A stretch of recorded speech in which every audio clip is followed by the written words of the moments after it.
Okay, what we're going to talk about now is handling and working through objections. And we all know, and I know many of you have already dealt with objections, but it's very important that we study objections. We talk about the physical, the mental objections, and working through objections, getting down to the real objections. So we're real excited about this training. And Mike, I know you want to start off with some notes here for us. Well, objections are good, Mike. I think it's very important. It's objections are simply questions in disguise, and really they show interest. Okay, sometimes people are just seeking to learn more about your company and the industry, or your product, whatever it might do. So get excited when people start, really posing objections. You know that they're interested. At least they have enough interest to start asking some questions. I want to give you some keys to remember when you're dealing with those objections, especially on the telephone.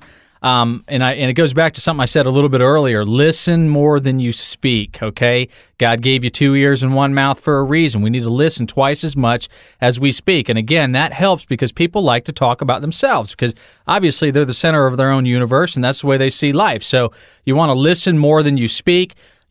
Second key to remember is never interrupt a prospect, okay? Never assume what they're going to say. Don't interrupt them. It's rude. We're trying to portray a professional image here, so don't interrupt what they're about to say. Number 3, another third key is make statements like, I agree with what you're saying, Mr. or Mrs. Prospect, or I appreciate the way that you feel. I appreciate you feeling that way. Either agree with them or respect their point of view, but just don't argue. It's very, very important. Use the feel, felt, found method. I understand how you feel. I felt the same way, but what I found out after I investigated was blank. And that way you can utilize that and really leverage it. And what it does, it brings them to your side of thinking, and it's very positive, very open. So, and what I like to do at the very end of all of this is I like to pose a question back to them in the, from an objection. So I end the points with positive questions like, does that make sense? Or would you agree? Or does that answer your question? So, that's what I would, tell you to do, to share with you a little bit about keys to remember when you're dealing with objections. And I know, Mike, I'd like to turn it back over to you to kind of talk about this and really get into it because I know you've got some great notes there.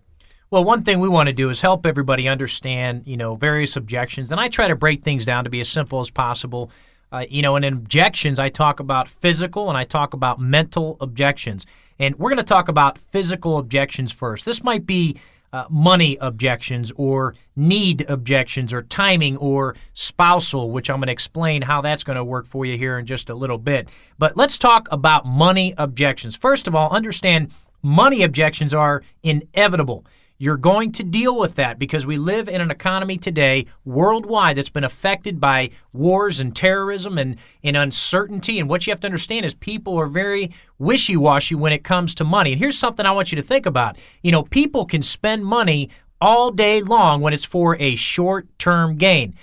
Quick example, you go to the mall with your spouse and you buy a pair of shoes that cost $30, $40. You might buy a new shirt. It's a short-term gain. They don't even look at the figure, but it's not a major investment. In fact, for most people, short-term spending is not an investment. So we want to look at money objections, understand they are inevitable, but when they have to spend money on a long-term gain, it's amazing. Their perspective, their view is going to change. Now, if a prospect says to you during the course of the exposure process and working through the follow-up system, something along the lines of, Mike, that's expensive. My response and what I want you to say to them is, compared to what?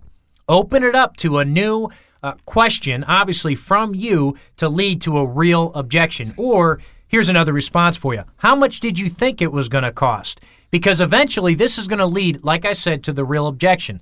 That might lead to, Mike, I can't afford this right now. Here's my response. I might say one of two things. Number one, why not? Number two, I might say you can't afford not to join. I mean, John, you already told me that you're sick and tired of being broke and you're financially distressed. You want to make more money. You want time freedom. Well, we can't afford to sit here and procrastinate. So you can't afford not to join. We've got to make some changes. Here's another one. They say, Mike, I can't afford this right now. I might say today, this week, this month, or what? Exactly what time frame are we talking about?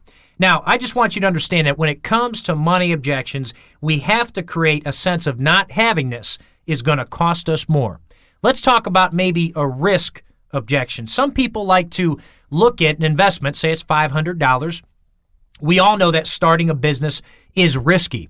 But, some people will come right out and say, Mike, this looks kind of risky. Is it going to work? Is it going to make money? Am I going to spend all this time and money and get nowhere? They're not sure. And most people at this point in time, when they look at a risk, they may already have made a decision not to get involved because it is risky. I just go back to the basics. First of all, life is a risk. We're not making it out of this world alive if you think about it. So everything we do is a risk, but we've got to take those risks. Here's what I say to a prospect that will bring up that type of objection. What if it does work? Change their mindset. Come right back at them.